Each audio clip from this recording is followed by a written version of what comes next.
thanks for that. So, yeah, I see that you have your plug in it there. So, I was sleeping. all right, okay, that's right. So, would you mind telling me a bit about yourself? Like you said, you're an asylum seeker from.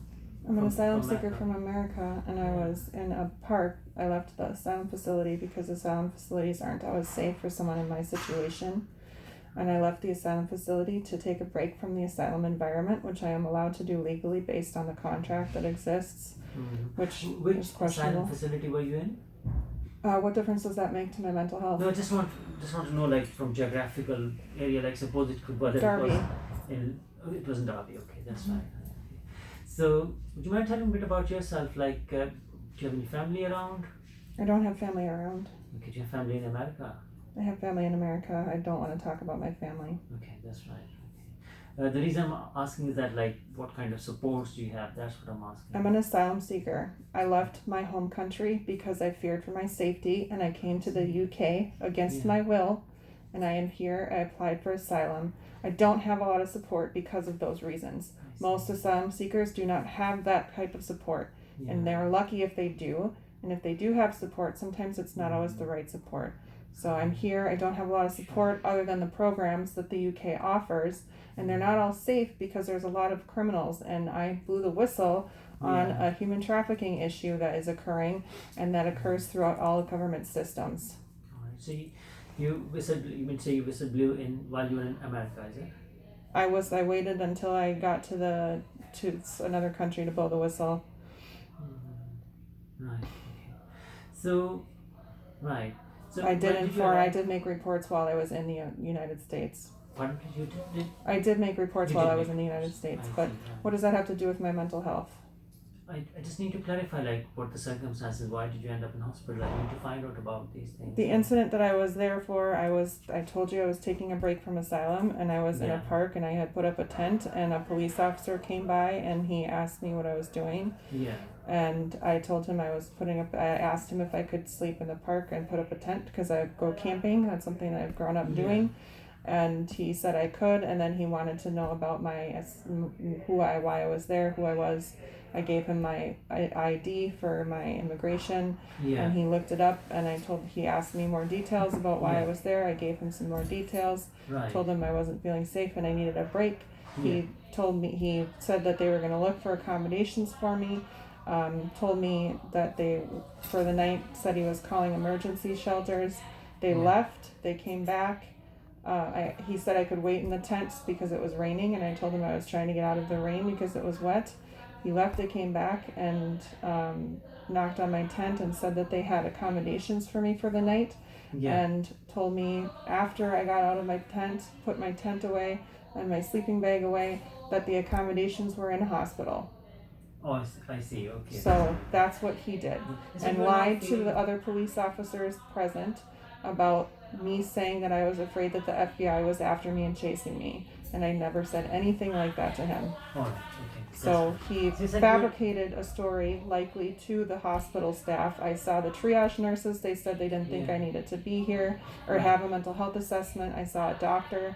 She came in and she said that she wanted me to see a doctor. My situation is such that it is a huge issue. It's an international issue, and at this point, I believe people are abusing the hospital systems in order to obtain evidence that should not have. So who are obtaining this information as well? People who don't want to go to jail.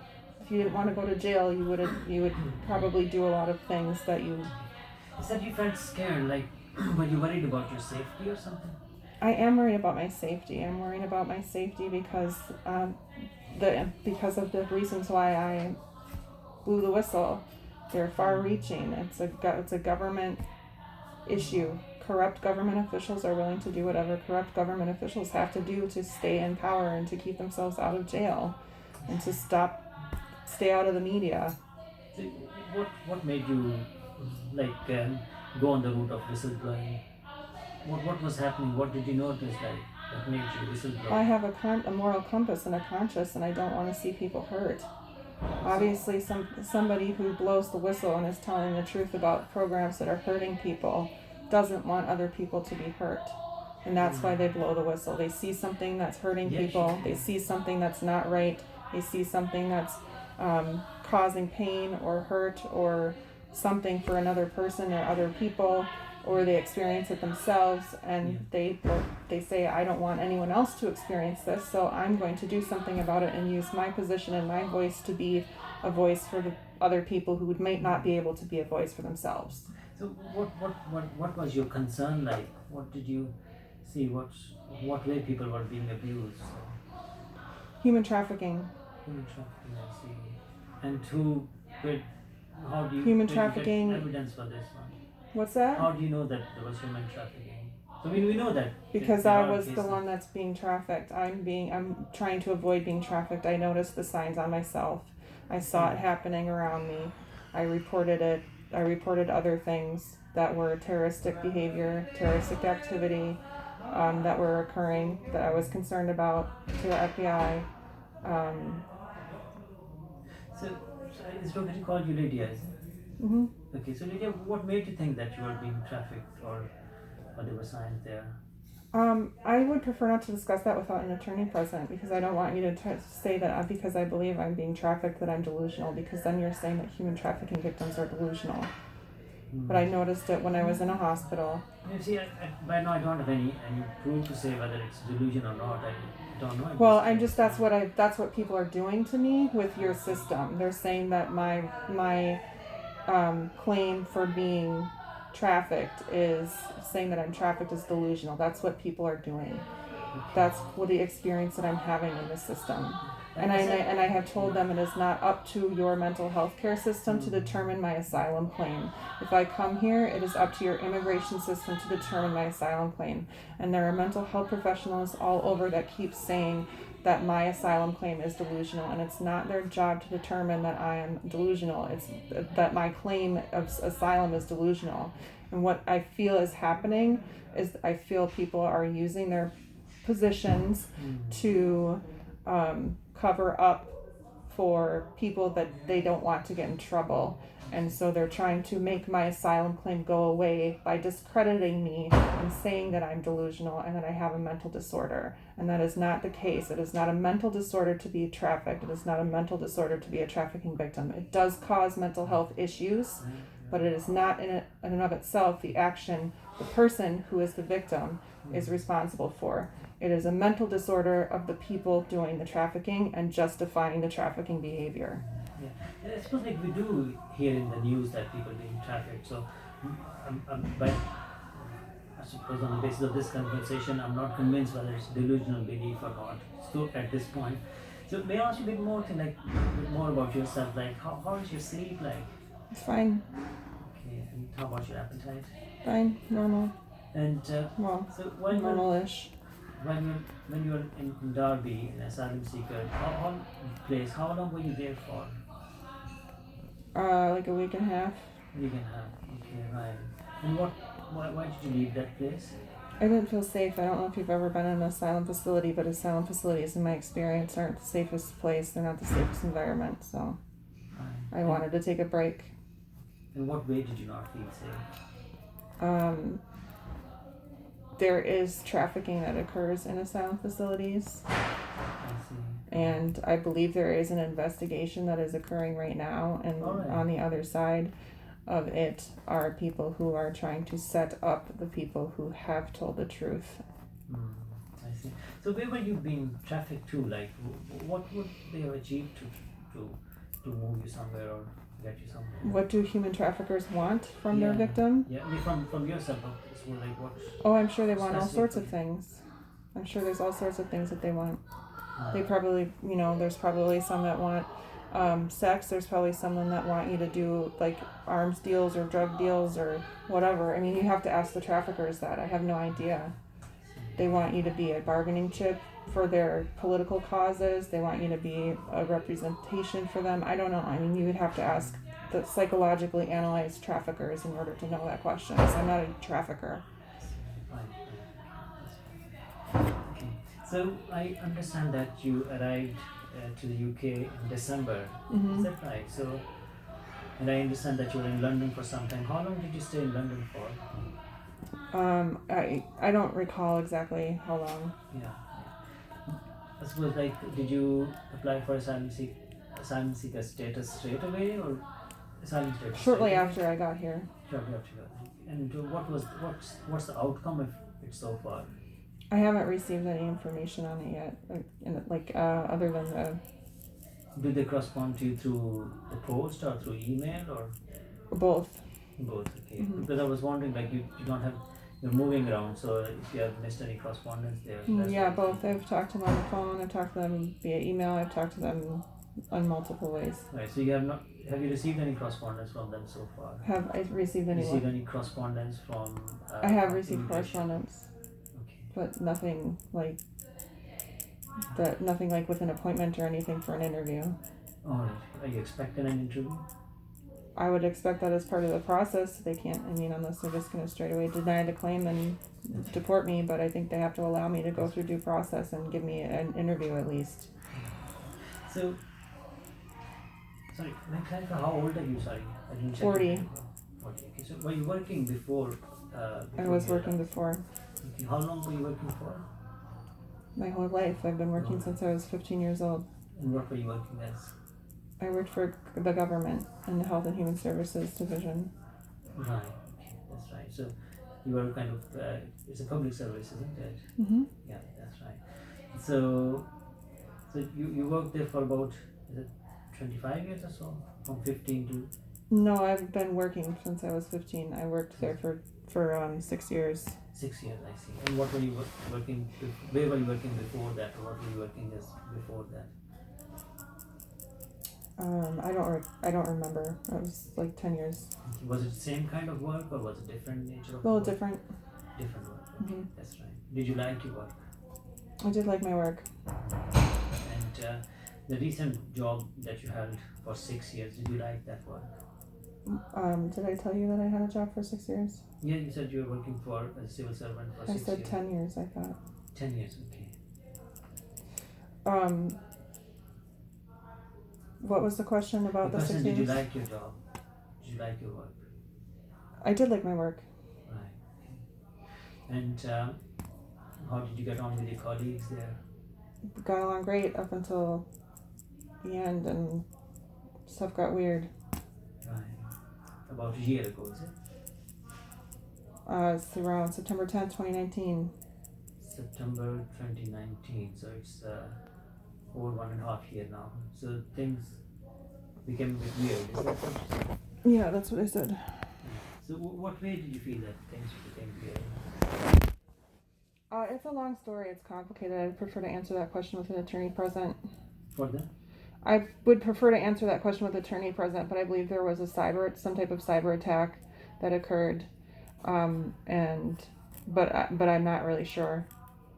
I see. Right. And things got weird. Things were really weird at work. It was like suddenly everybody stopped communicating. The way that we were communicating, we used to communicate all the time, like Yeah. using our tools on our computers, and communication just kind of stopped. So it was very weird. It was very strange. It went from like everybody seemingly having like normal, healthy work relationships to suddenly communication changed and communication styles changed. So Did you change towards yourself, or did you change? Have you noticed all the way other around. people? It changed for everybody. It wasn't Everybody. just me. Did any of your colleagues speak with you about this? No, That they felt anything different?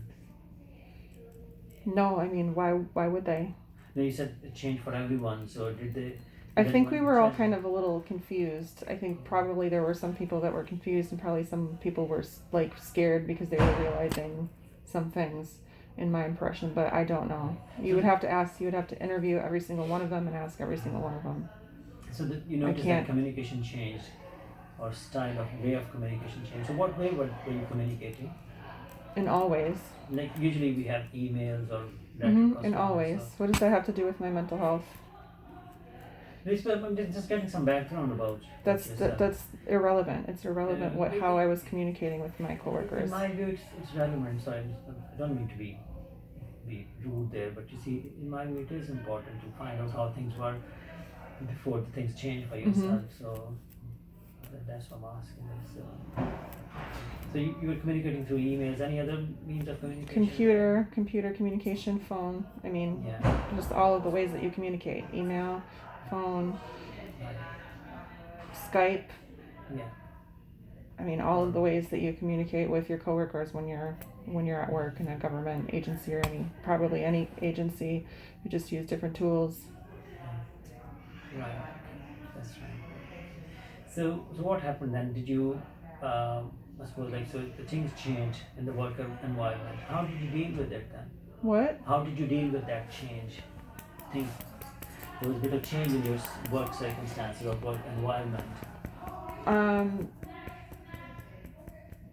To be honest, I stopped talking to people so much because I was involved in something that I was aware suddenly there seemed to be like some type of harassment and intimidation campaign as a representative for somebody in a claim against the director.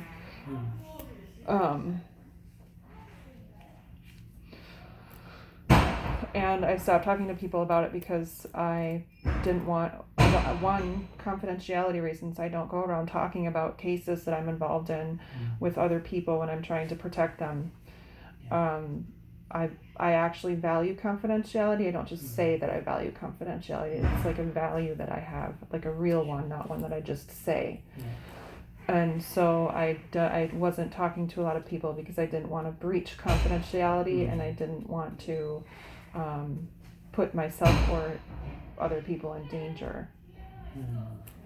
How would other people would be in danger? Having the information. And what kind of information? I just didn't want them to have the information. There are really sensitive issues, as I'm sure you know, as a mental health professional, you come across sensitive issues and you have to maintain confidentiality in order to protect the personally identifying information or the protected health information of the person that you're working with. I worked in health and human services. It's the same thing. I viewed my role as someone who was to protect the information as I viewed it as protected health information and personally identifiable information. So I did what I had to do in order to live by those values and do what I had to do as a steward. I wasn't going to break confidentiality and go around talking to people. If confidentiality was broken and it was breached, it is not because I knew about it. It's because I didn't know about it and somebody was probably doing something behind the scenes or had like hacked into my phone or something and obtained information that they weren't entitled to have. Was it kind of work phone or was it your work No. phone? It would have been a personal phone that I used for work because we didn't get work phones. Oh, I see. It could be a bit insecure when you use your personal phone for the work purpose. It could be a bit insecure when you use personal phone for. Well, you have to tell that to my employer. I asked my employer several times if I could have a work phone because of the nature of the work that I did, and they didn't. And they didn't. No, I'm just saying you would have to talk to my former employer because I didn't. I asked them several times for a work phone, and they would not give me a work phone. So I had to use my personal phone if I was on business or traveling. So things changed around September 19, and what happened at workplace then? Like, did you stay in work or did you leave work? Or? I stayed there until I left. When did you leave? June of 2020. June 2020. That was kind of a pandemic time, isn't it? Yeah, the pandemic. That. Sorry, did you say anything? No, I didn't say anything. Okay, that's fine. You said about pandemic, so yeah. It's not a pandemic. Right. It's a cover-up. It's a cover-up. It is a cover-up. Pandemic is a cover-up. It is a cover-up. And how can you say it? How can I say it? Because I know it. Because I know it. So, do you not believe on the virus then? What's that? Do you not believe on coronavirus? No, it's a cover-up. So what's the agenda if it's a cover-up? Ask the person who started it. So who started it? I believe it was the governor of Minnesota and perhaps the union, the labor union, but I'm not sure. You would have to ask the people investigating it who started it. At this point, if there is an investigation happening, because I do believe that there was an attack on more than just me. I don't believe it was just me. I believe there was an attack on more than just me, But see, but yeah, you see, the pandemic is quite clear. Like, it's the whole world is affected with this. A lot of people died, and oh, yeah, I mean, especially if you use your media as propaganda and make up facts and data, like using flu data in order to support your pandemic and reporting the flu data to the media contacts that you have, then yes, it's definitely impacting the entire world by terrifying them.